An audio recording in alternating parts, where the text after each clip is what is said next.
वेगळे वेगळे असतात. माती म्हणजे कुंभार जो वापरतो ती माती, ओके. आणि मृदा कशाला म्हणायचं, जी शेतामध्ये असते. त्याच्यामध्ये जैविक घटक असतात.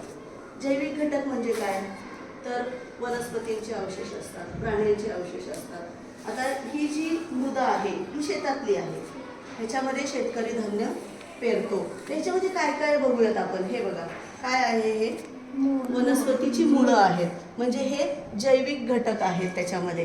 त्यानंतर इथं आहे वनस्पतींची पानं पण आहेत त्याच्यामध्ये.